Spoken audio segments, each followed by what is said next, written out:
아침 저녁으로 기온이 많이 차가운 날씨가 됐습니다. 건강에들 조심하시길 바랍니다.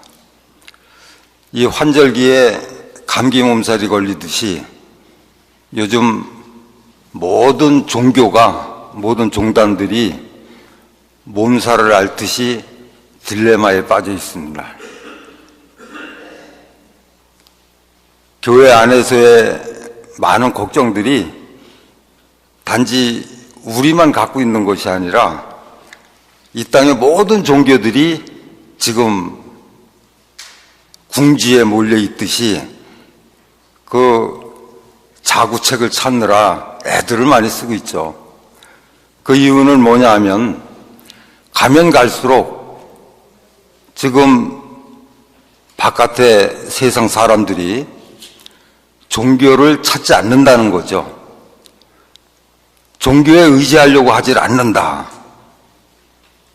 또한 그것뿐만이 아니고 기존의 교인들까지도 신앙을 포기하고 돌아가는 경우가 지금 다반사로 이루어지고 있습니다.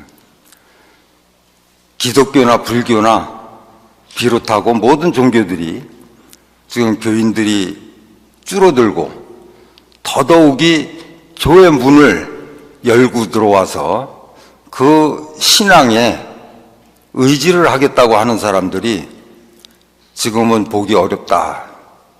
이것이 모든 종교가 갖고 있는 딜레마입니다. 때에 따라서는 그 원인을 이렇게 해석을 하기도 해요.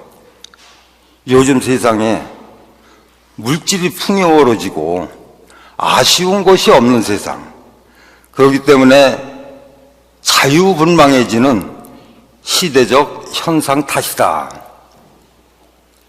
신앙이라는 것, 종교라는 것은 그야말로 고통스럽고 괴롭고 배고플 때, 그리고 인생의 구렁텅이에서 헤어나기 힘들어 누군가의 구원의 손길이 필요할 때 종교를 찾고 그리고 신앙을 하는 것이다라고 그 본질을 이야기했을 때, 지금은 배부르고 성 따시고 내가 하고 싶은 거 다 할 수 있는 세상에 굳이 무슨 틀 안에 갇혀서 신앙이다, 종교다, 거기에 얽매일 필요가 있겠느냐.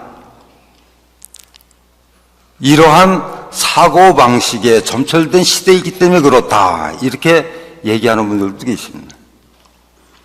그런데 좀 더 엄격하게 우리가 들여다보게 되면 절대 그런 것이 아니다라는 것을 우리가 보게 됩니다. 시대가 아무리 좋은 세상이 되고 물질이 아무리 풍요로워진다 하더라도 그러한 세상은 모두가 다 평등하고 모두가 다 동등한 권리를 누릴 수 있는 세상이 아니거든요. 부익부 빈익빈 이런 말이 있듯이 항상 어디에서나 어려운 사람과 고통받는 사람이 있기 마련이거든요. 그럼에도 불구하고 왜 한결같이 이 종교의 문을 두드리지 않는가? 그것을 헤아려보면 종교, 종단들 스스로의 자기 모순, 자가당착에 빠져있기 때문에 그렇다, 이렇게 볼 수 있습니다. 즉 종교라 함은 항상 어느 종교의 어떤 진리의 가르침의 말씀을 막론하고 모든 진리의 지향점은 낮은 곳으로 어려운 사람, 힘없는 사람, 도탄에 빠진 사람에게 손을 내미는 그야말로 모성의 본능을 발휘하는 그러한 것으로서 알고 있습니다.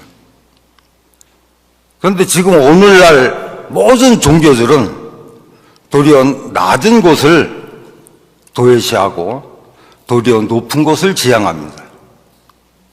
높은 사람을 찾아가고 많이 갖고 있는 사람을 더 무죄하고 종교 자체가 물질 지상주의로 빠져 있고 더더욱이 종교의 지도자라고 하는 사람들이 그야말로 극단적 이기주의에 빠져서 자기의 명예나 자기의 권위나 자기의 자리에 연연한 그런 일탄된 행동을 보여줌으로 해서 작게는 아내 교인을, 많게는 바깥의 모든 사회 사람들한테 실망과 좌절을 안겨주는 그러한 이유이기 때문에 그렇다. 저는 그렇게 봅니다. 그렇지만 위기는 곧 기회라는 말이 있습니다. 이러한 어려운 세상, 더더군다나 거기에 모범과 수범을 보여줘야 될 종단들이, 그리고 종교인들이 도리어 탈선과 일탈을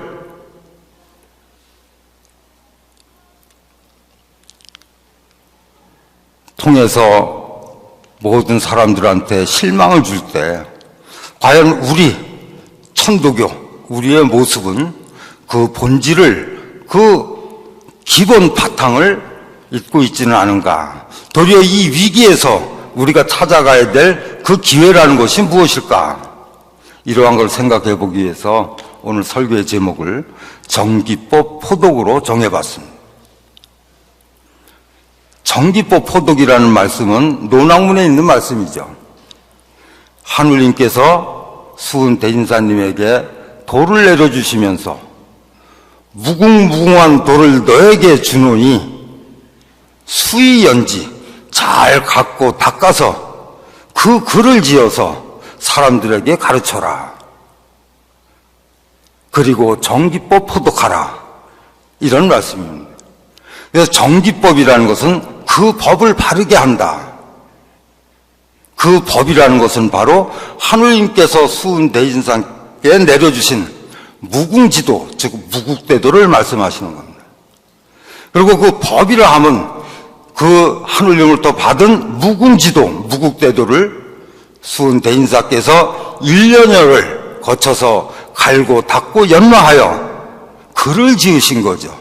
즉 천도, 무국대도의 이치를 글로써 정리하신 거예요. 그것을 우리는 주문이라고 그럽니다. 그래서 그 글을 지어서 사람들에게 가르쳐라. 하늘의 존재를, 하느님의 은혜와 은덕을, 하느님을 지극히 위하는 마음을 갖도록 세상 사람들에게 가르쳐라. 그렇지만 그 이전에 정기법 포독하라.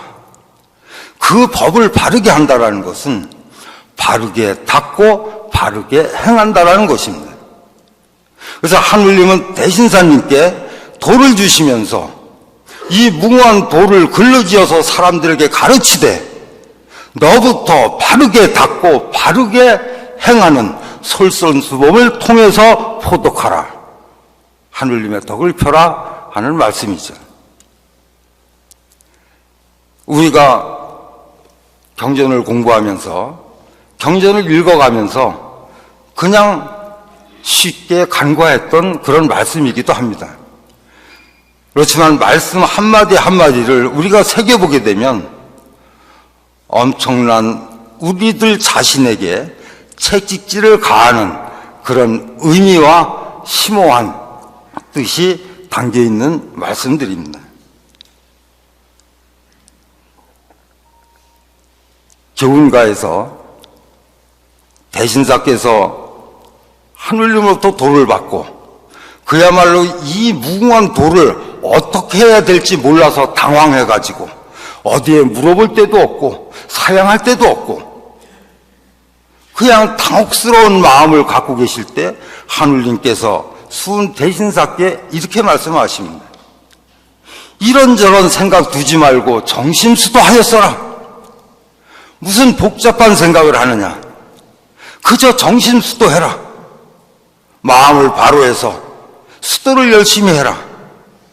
그런 연후에 시킨 대로 시행해서 내가 가르쳐주지 않았느냐 하는 거죠. 사람들을 어떻게 가르쳐라, 어떻게 돌을 펴라라고 가르쳐주지 않았느냐.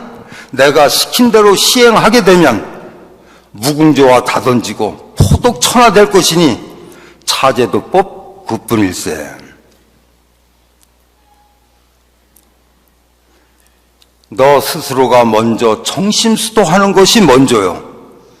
그런 다음에는 네가 어떻게 할까를 걱정할 것이 아니라 내가 가르쳐준 대로 하게 되면 자연히 이 세상은 포독천하될 거 아니냐.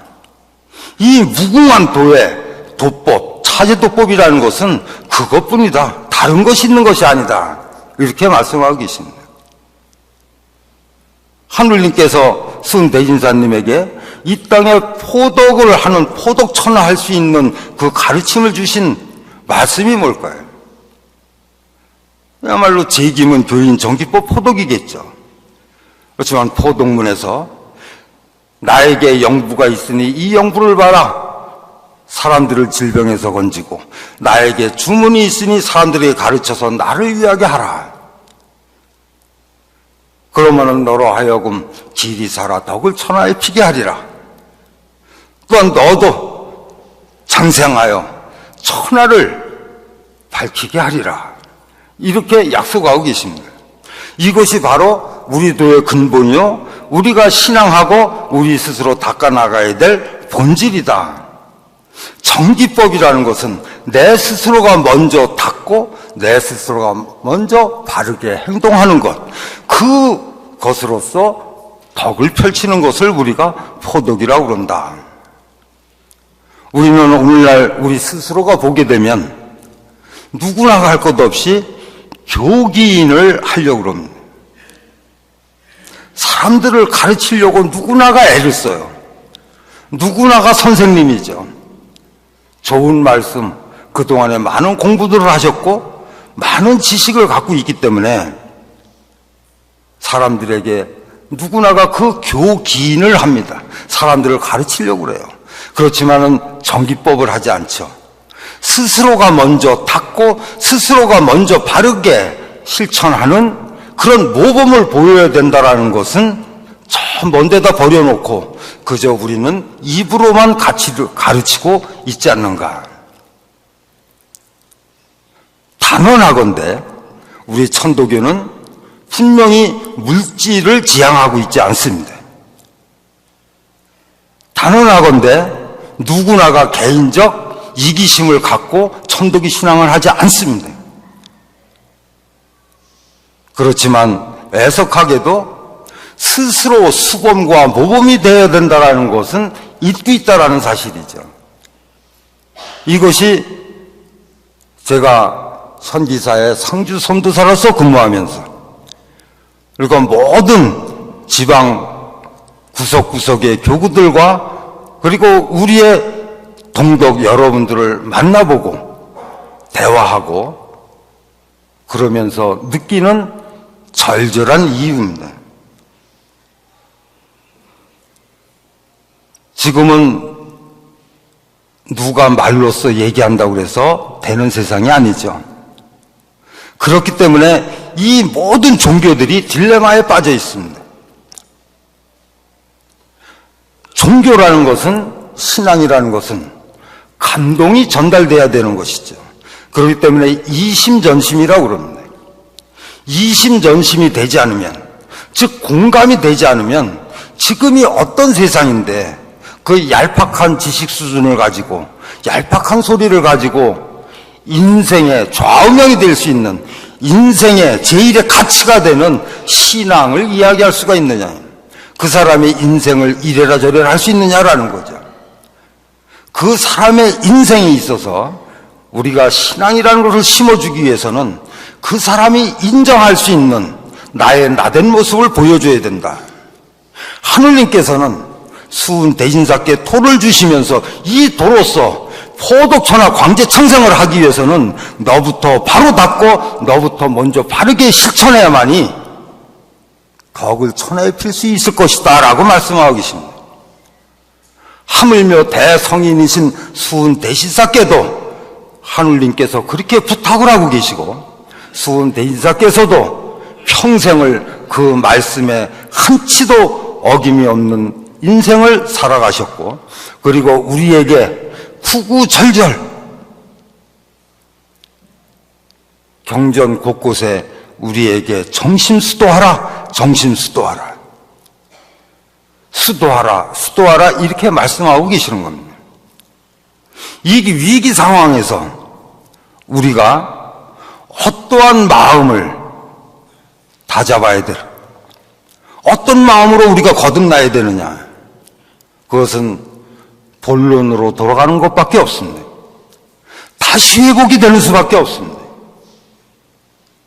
지금이 어떠한 세상인데 나의 얄팍한 지식을 가지고 포덕을 이야기할 것이며, 지금이 어떤 세상인데 내가 가지고 있는 조그만 아이템 정도를 가지고 남들에게 감동을 줄 수 있겠느냐라는 거죠. 오직 그 감동이라는 것은 우리가 스스로 작고 크고 많고 적고가 아니라 내가 진정으로 남들에게 보여주는 진실한 모습 속에서 그들은, 세상 사람들은 바로 도의 힘을 보게 될 겁니다. 기와지신이죠. 그리고 법이라는 것은 바로 도법을 이야기하죠. 정기법이라는 것은 그 법을 바르게 한다는 것은 바로 도법, 우리의 주문입니다.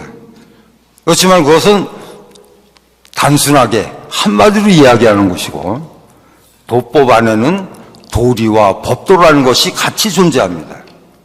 도리라는 것은 당연히 하느님께서 내려주신 무구제도의 그러한 신법을 가지고 참다운 내 모습으로 깨달아 닦아 나가는 그 도리를 얘기하는 것일 것이고, 법도라는 것은 그 안에서, 종문의 안에서, 종단의 안에서, 그 가르침 안에서 지켜야 될 규범과 수칙, 규정을 이야기하는 거죠. 그것을 의암성사께서는 일분의 규제라고 말씀하셨습니다. 그러한 것들이, 지금 모든 것들이 신앙이 무너지고 마음이 무너지고 그리고 존경심이 무너지다 보니까 그 마땅히 지켜야 될 일분의 규제까지도 지금 다 무너지고 있습니다. 이것을 어떻게 할 것인가? 이것은 결국은 답은 딱 하나밖에 없겠죠. 우리 스스로 신앙하는 사람들이 내가 싫거나 좋거나 마음에 들거나 안 들거나 악법도 법이다, 그런 마음으로서 지켜내야 되는 것만이 조직이 분열되고 붕괴되지 않는 그런 것이 아니겠는가 하는 거예요. 이 말씀을 드리는 것은 다들 아시는 분들은 아시겠지만 얼마 전에 우리 교단에서 주문의 문제 때문에 굉장히 시끄러운 적이 있었습니다. 초학주문을 우리가 초학주문을 통해서 공부를 해야 된다. 초학주문을 통해서 공부를 해야 된다라는 것이 무엇이 잘못된 게 있겠습니까? 경전의 엄연히 수록이 되어 있는 하나의 주문이고 당연히 이것은 누가 잘못이라고 할 수는 없을 거예요. 그렇지만은 안타깝게도 그 초학주문은 우리 현재 천도교가 정하고 있는 교헌과 규정 의절에서 빠져있는 주문입니다. 즉 우리가 지켜야 될 법도에서 빠져나가 있는 주문이다는 거죠. 우리 천도교라고 그러면 오관신앙을 해야 되는 당연한 덕목과 의무가 있습니다. 오관에서 첫 번째 주문이라는 것은 직이금지 원의대강 시천주조화정 영세불망만사지 삼칠자로서 한다. 그리고 시일 기도식에 기도미를 같이 봉전하고 시일날에는 신사연기 아심정 무궁조와 금일지 신사주문으로서 한다. 명확하게 우리 교원과 규정과 의절에 명시되어 있는 법도입니다. 그런데 그런 법도를 벗어나서 초학주문을 애호된다고 주장하는 그런 교인들이 나왔을 때 그것을 탓할 수는 없지만은, 그렇지만은 이해를 구하고 자제를 요구할 수는 있겠죠. 그렇지만은 그 고집들을 꺾지 않습니다. 다만 가장 문제가 됐던 것은 지도자에 있는 입장에 지도자가 되는 분이 아직 공부해야 될 일반적 평교인들한테 이 초학주문을 하지 않기 때문에 우리의 신앙이 쇠퇴가 되고 교단이 침체가 된다라는 어떤 주문에 의해서 우리 교단의 흥망성쇠가 좌우되는 것처럼 좀 비약해서 표현하는 것은 이것은 위험한 것이다. 여러분들도 아시겠지만은 우리 천도교 내에서 신앙과 교리, 수도, 도법에 대해서 알든 모르든 능력이 있든 없든 간에 그것을 판단하고 거기에 대한 심판을 해야 되는 기관은 현기사죠. 상주선도사의 입장에서 그런 것을 옳다 그렇다 결정을 해야 됩니다. 그렇지만 그것이 옳다 그렇다가 아니라 기관에서 우리의 도법에 관해서 결정을 할 때는 다른 걸 보는 것이 아니라 교훈과 규정과 의절에 의해서 판단을 하는 것입니다. 아무리 옳은 얘기다 하더라도 우리의 교훈 규정과 의절에서 벗어나 있으면은 그것은 위법을 하는 것이죠. 그런 것입니다. 그렇기 때문에 우리의 교훈과 규정에 그리고 더더욱이 의절에 벗어나 있는 주장을 하는 것은 자칫하면은 난범난도가 될 수 있는 우려가 있다. 난범난도라는 것은 평온한 연못에 돌을 하나 던져서 파도가 일어나듯이 어지럽게 할 우려가 있다는 것이죠. 그리고 하나로 매진해서 수도를 하고 신앙을 해나가는 교인들한테 혼란을 줄 그러한 상황을 맞이할 수도 있다. 그렇기 때문에 이것은 자제해야 된다. 자제를 시켜야 된다. 이렇게 얘기를 했습니다. 저는 불행하게도 그야말로 엄청난 화살과 엄청난 돌팔매질을 받았습니다. 굉장히 가슴 아프죠. 이것을 하소연하기 위해서 이 말씀을 드리는 게 아니라 우리에게는 정기법 포독해야 될 당연히 천도교인으로서의 올바른 근본적 자세가 필요하고 거기다 작게는 우리가 아무리 이렇게 지리멸멸한 상태에서 안타까운 마음을 다잡고 있는 현실이라 할지라도 일본의 규제, 그 법도는 지켜야 되는 교인의 책무를 생각해야 될 필요가 있다. 이것을 말씀드리기 위해서입니다. 신앙도 무너지고 법도 무너지고 그야말로 목소리 큰 사람이 최고고 내 편 들어주는 세력이 있는 사람이 제일 왕이고 그러면은 지금의 종단들이 딜레마에 빠져 있어요. 기독교고 불교고 모든 종단들이 지금 어려운 경지에 빠져 있는 그 현실에서 우리는 위기를 기회로 갈 수 있는 그 틈새조차도 다 잊어버리게 되지 않겠느냐. 정기법 포덕, 오늘 이 말씀을 마음에 새겨주시기 바라고, 그리고 우리 경전 중에 잠언이라고 할 수 있는 탄도유신급을 마음에 새겨주시기 바랍니다. 이 탄도유신급은 잠언이라고 볼 수가 있습니다. 잠언이라는 것은 깨닫게 하기 위해서 훈계하는 말씀을 잠언이라고 그러죠. 탄도유신급은 우리가 내 스스로가 되돌아볼 수 있는, 그리고 내가 어떻게 마음가짐을 갖고 어떻게 신앙을 해나가고 어떻게 우리가 공부를 해나가야 되는가를 명확하게 제시하고 계시는 깨달음의 말씀입니다. 내가 먼저 바르게 닦고 내가 먼저 바르게 실천하라. 그 속에 하느님의 진정한 덕이 이 세상에 펼쳐질 것이니 그 말씀이 바로 정기법 포독하라입니다. 오늘 설교 여기까지 하겠습니다.